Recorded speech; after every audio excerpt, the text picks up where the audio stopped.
मेरा नाम है विनोद शर्मा। उम्र है 75 साल। मैं लखनऊ में रहता हूँ, एक छोटे से मकान में जो मैंने बरसों की बचत से ख़रीदा था।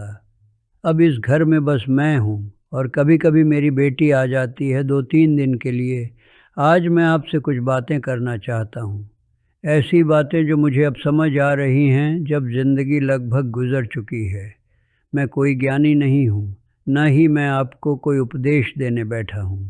मैं बस एक साधारण आदमी हूँ जिसने अपनी ज़िंदगी एक तरीके से जी ली, और अब जब पीछे मुड़कर देखता हूँ तो लगता है शायद कुछ गलत समझ लिया था मैंने। मेरे पिताजी पोस्ट ऑफिस में काम करते थे, माँ गृहिणी थी। हम 5 भाई बहन थे। घर छोटा था, पैसों की तंगी रहती थी, लेकिन माँ बाप ने हमें एक ही बात सिखाई, मेहनत करो, पढ़ो लिखो, नौकरी पाओ, अपने पैरों पर खड़े हो जाओ। बस यही ज़िंदगी का मकसद था। मैंने भी वही किया। स्कूल में अच्छे नंबर लाता, कॉलेज में दाखिला लिया, बीकॉम किया, फिर एक बैंक में क्लर्क की नौकरी मिल गई। मेरे लिए वो बहुत बड़ी बात थी। घर में खुशियाँ मनाई गईं। पिताजी ने मोहल्ले के सबको मिठाई बांटी, माँ ने मंदिर जाकर प्रसाद चढ़ाया। मैं भी गर्व महसूस करता था। मैंने कुछ कर दिखाया। नौकरी लगने के 2 साल बाद मेरी शादी हो गई। लड़की का नाम था मीना। उसके पिता एक स्कूल में प्रिंसिपल थे। अच्छा परिवार था।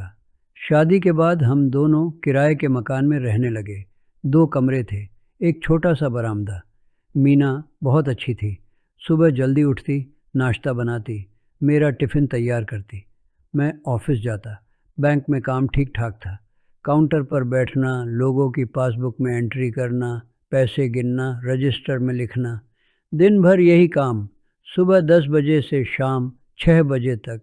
कभी कभी और देर भी हो जाती। महीने के आखिर में तो रात 9-10 बजे तक काम करना पड़ता। लेकिन मैं कभी शिकायत नहीं करता था, क्योंकि मुझे लगता था यही तो करना है, यही तो जिम्मेदारी है। फिर बच्चे हुए। पहले बेटा अनुज, 2 साल बाद बेटी प्रिया। अब घर में खुशियाँ ज़्यादा थीं, लेकिन जिम्मेदारियाँ भी दोगुनी हो गईं। अनुज को अच्छे स्कूल में डालना था। फीस ज़्यादा थी, लेकिन मैंने सोचा बेटे की पढ़ाई पर खर्च करना चाहिए। फिर प्रिया भी स्कूल जाने लगी।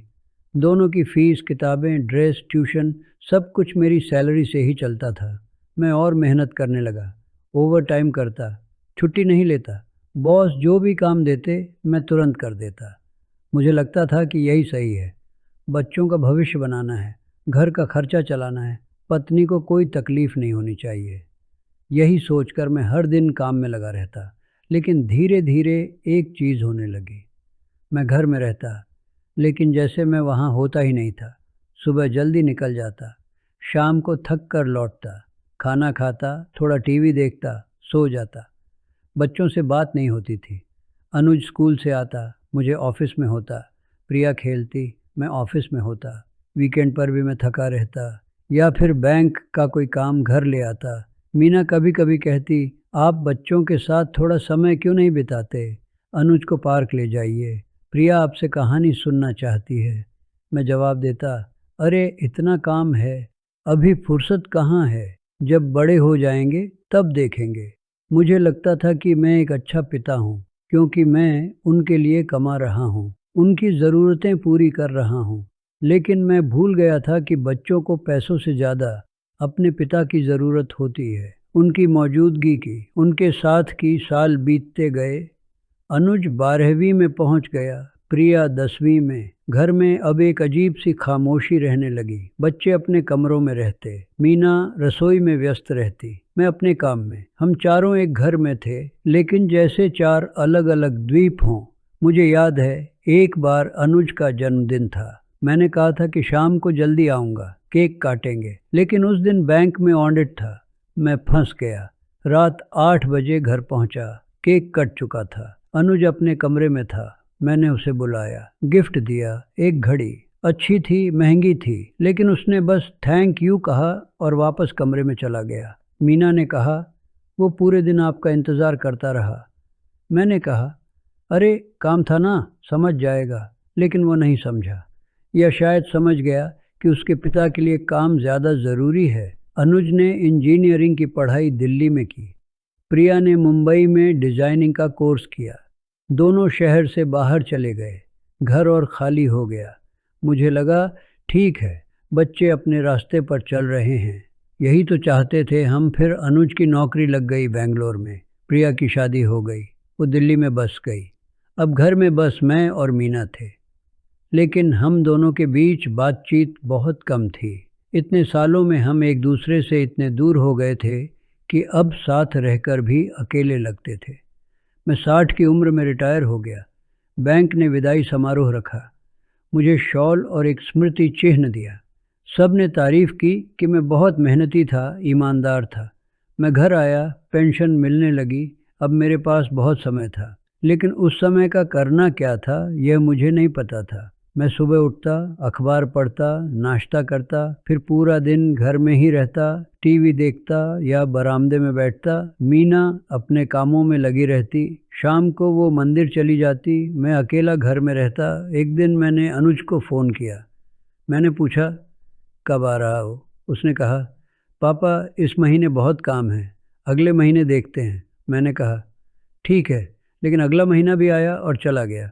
वो नहीं आया। प्रिया महीने में एक बार फ़ोन करती, 5-10 मिनट के बाद।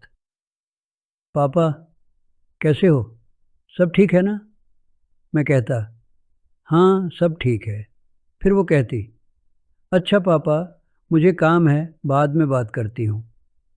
फ़ोन कट जाता। मुझे धीरे धीरे समझ आने लगा कि मैंने एक बहुत बड़ी गलती की थी।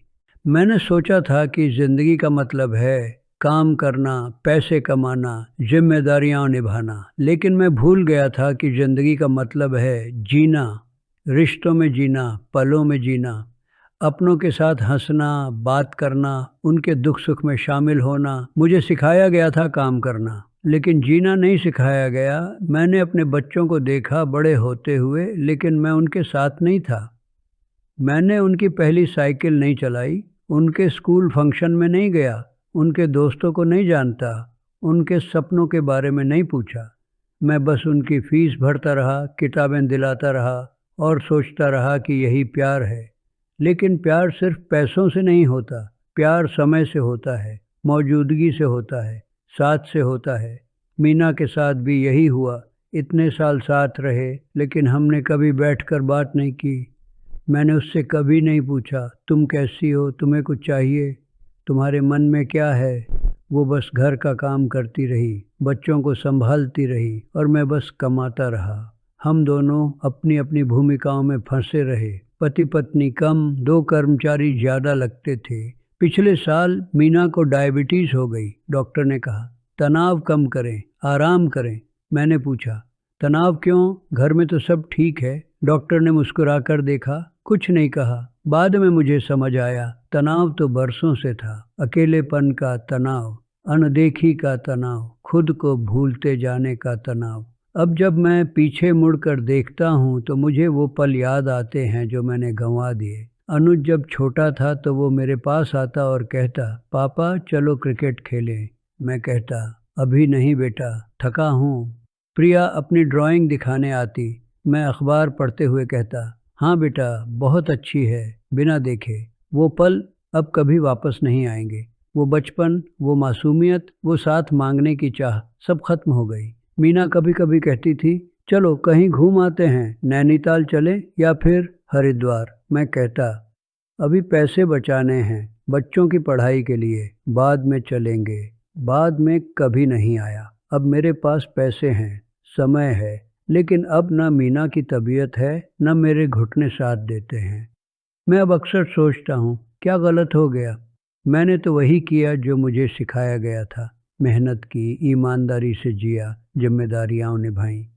फिर यह अकेलापन कहाँ से आ गया? और फिर समझ आता है, हमें एक तरीके से जीना सिखाया गया। बस काम करते जाओ, बस कमाते जाओ, बस जिम्मेदारियाँ निभाते जाओ। लेकिन कभी ये नहीं बताया गया कि ज़िंदगी का मतलब सिर्फ ये नहीं है। ज़िंदगी का मतलब है अपने लोगों के साथ पल भर बैठ जाना, हंस लेना, रो लेना, गले लग जाना। मैं आपको दोष नहीं दे रहा, शायद आप भी मेरी तरह हैं, सुबह से शाम तक काम में लगे हुए, घर आकर थके हुए। बच्चे कुछ कहते हैं, आप कहते हैं बाद में। पत्नी कुछ शेयर करना चाहती है, आप कहते हैं अभी नहीं।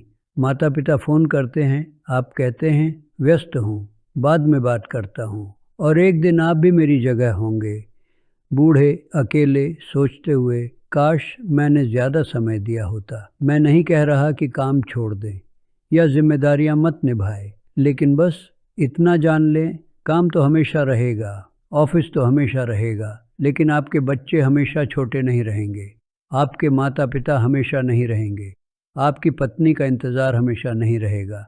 समय थम नहीं जाता, वो बहता रहता है, चुपचाप, और हम देखते रह जाते हैं। मैं अब शाम को छत पर बैठता हूँ, चाय पीता हूँ, आसमान देखता हूँ और सोचता हूँ अगर मुझे एक मौका मिलता तो मैं अपनी ज़िंदगी अलग तरीके से जीता। मैं अनुज के साथ क्रिकेट खेलता, प्रिया की ड्राइंग देखकर उसे गले लगाता, मीना के साथ बैठकर बात करता, उसके हाथ का बना खाना खाते हुए तारीफ करता, उसे बताता कि वो मेरे लिए कितनी ज़रूरी है, लेकिन अब बस यादें हैं और एक खामोश अफसोस। अगर आप मेरी बात सुन रहे हैं तो बस इतना याद रखें, हमें काम करना सिखाया गया, जीना नहीं। लेकिन अब आप सीख सकते हैं, अभी देर नहीं हुई, अपनों के पास बैठ जाइए। आज अभी उनकी बातें सुनिए, उन्हें छू लीजिए, गले लगा लीजिए, बता दीजिए कि आप उन्हें प्यार करते हैं, क्योंकि कल का कोई भरोसा नहीं। बस यही कहना था, भगवान आपको समझ दे और हिम्मत दे कि आप वो गलती ना करें जो मैंने की।